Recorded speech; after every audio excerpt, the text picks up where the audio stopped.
Hello everybody, welcome to the Wonky Angle, where I talk about electronic music, both new and old. And today, I'm going to be talking about the fifth album from Aphex twin, Drukqs.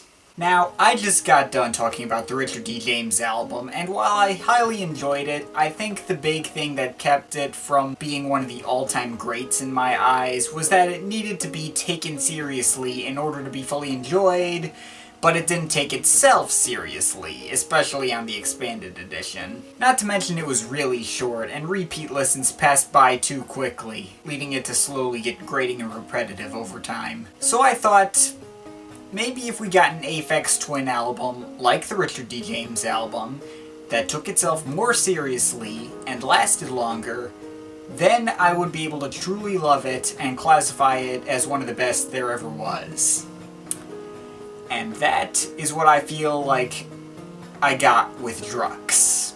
Now, I realize that not everybody liked Drukqs that much, and I'll be honest, I do at least understand where those people are coming from. It was a pretty polarizing album, containing 30 tracks over the course of 2 discs that felt like they were almost thrown together without any rhyme or reason. Intense drum and bass tracks that were placed next to short piano and synth harpsichord pieces. There were several tracks that didn't go anywhere. About 3/4 of the songs have unpronounceable titles, which I'm still gonna try to pronounce anyway, because of course I am, leaving it to feel like the tracks were just a collection of random leftovers. In fact, according to some interviews I'm looking up, he only released this album because he apparently left an MP3 player on a plane with some 200 Aphex twin unreleased tracks, so he quickly put out an album of some of them before they got leaked on the internet, although I don't know if they ever got leaked.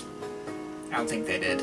All that being said, though, I very much enjoyed the random nature of this album. See, I don't like listening to the same song over and over. I will always prefer an album with more variety than one that's super streamlined and focused. I mean, there are exceptions, of course, Burial's Untrue, for instance, but in general, the albums that make it higher on my favorites of all time list are the ones with more variety than the ones that focus on slight variations of the same formula.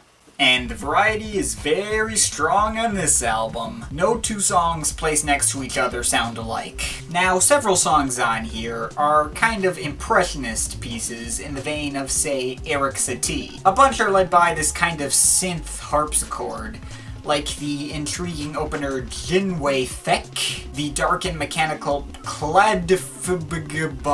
Mishk, the melancholy high Scullyas lift a Dhagrow, the light but haunting Ruglan Holan, and the distant-sounding Beshkthriepnim, which seems to walk the line between pleasant and creepy. And not to mention there's plenty of straight piano pieces, like the unsettling Strotha Tynhe, the iconic and nostalgic Avril 14th, the hauntingly austere Kessin Dalef, the spooky and dark Prep Gwarlek 3B, the dissonant and disorienting Father. Would like to know what Htdui's actual father thinks of this track. The dreamy and hazy Petiatil CX Htdui, and the melancholy but warm closer Nanu 2. Which, by the way, as far as I know, has no actual relation to the track Nanu from his Windowlicker EP.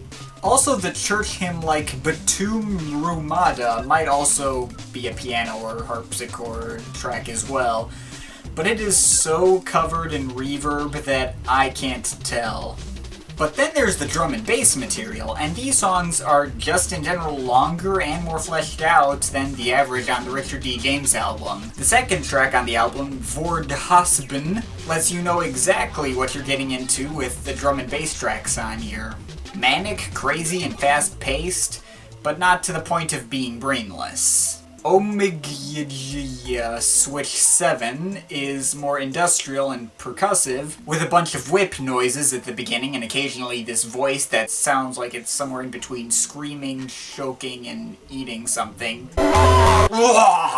Cockver 10 is somewhere in between the two, not as intense, and keeping a fairly consistent melody, but still containing samples like "Come on, you cunt, let's have some Aphex acid!" 54 Simru Beats kicks off the second disc and is more on the darker and more atonal side, but also has these creepy computer voices saying what sounds like gummy bear or copy bear or something like that. Taking Control is also pretty similar, although instead has a creepier voice repeatedly saying, "I'm taking control of the drum machine."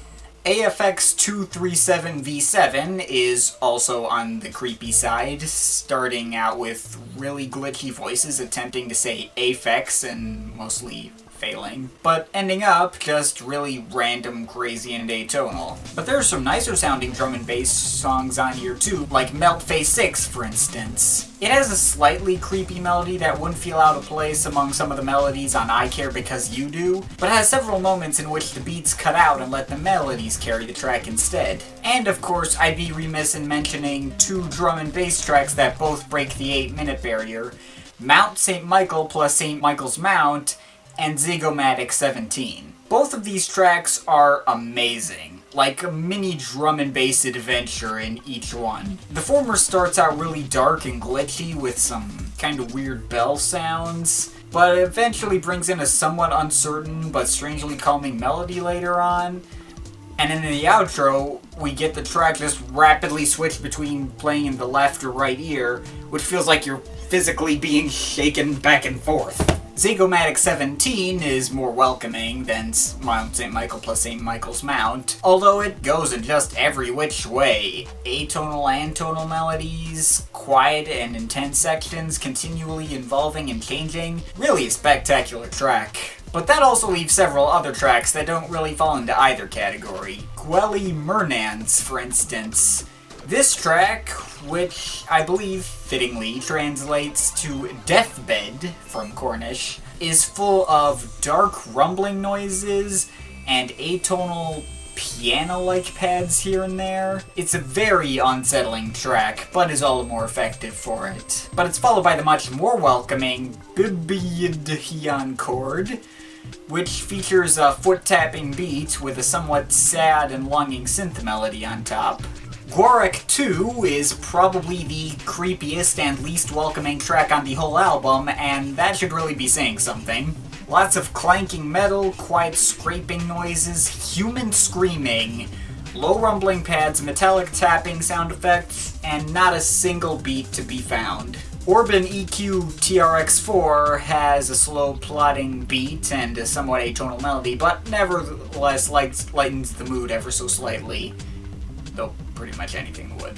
QK Thur sounds like it's being played on some synth harmonica. It's pretty tonal and harmonious, but does kind of have an underlying sadness to it as well. And then there are just a small handful of tracks that end only after a few seconds and don't add a ton to the experience. Lorna Derek is a low-quality phone message from RDJ's parents wishing him happy birthday, and also the title is a combination of his parents' first names, Lorna and Derek. Bit 4 is one dark synth note that gets warped around a bit and played a total of twice.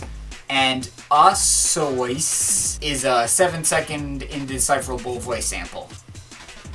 These tracks may feel completely pointless as individuals, but they do add to the overall atmosphere of the album. And since I've now discussed all 30 tracks on the album, yes, I counted, here's my thoughts on the album as a whole. Yes, it is very disjointed, but it does have its own unique feel to it. As much variety as there is here, I feel like all these tracks do exist in the same plane of existence. I do actually have a personal experience that I kind of link to the feel I get from this album. About 2 years ago, I think, my grandfather passed away, and our family was tasked with cleaning out his house, which was really big and ancient and crammed with all sorts of little interesting old stuff. The Impressionist pieces remind me of any time I was looking at something that had some kind of memory attached to it, whether for me or one of my many aunts, which also is what makes Lorna Derek work very well for me in this context. But the drum and bass stuff reminds me more of like my mom getting me to move big heavy stuff around and going really quickly so we could get everything out of the way. Maybe there was some kind of deadline to get everything done, I don't remember. But the weird thing is that I don't think I ever listened to Drukqs a single time during those cleaning sessions. It just reminds me of that regardless. The seriousness, the variety of different emotions, everything just fits together for me. For that, I think I found it to be more cohesive than maybe most people would.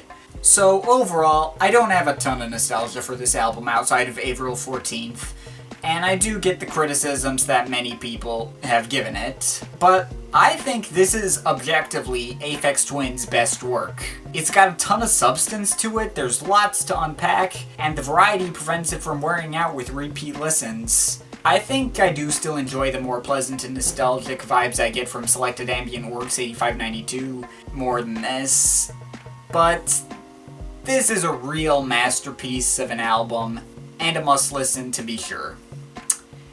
Overall, feeling a solid 9 out of 10. Favorite tracks: Jynweythek, Strotha, Tynhe, Gwely, Mernans, Bbydhyonchord, Avril 14th, Mount St. Michael plus St. Michael's Mount, Scullyas Lifa Dhagrow, Btoum-Roumada, Meltphace 6, Petiatil, CX, Htdui, Ziggomatic 17, Nano 2. And least favorite track, Sois. But of course, this is just my opinion, you can feel free to disagree with it. But I'd like to hear your thoughts, so leave the comments in the comment thing down there. But yeah, that's pretty much it. That's all for today. See you next time.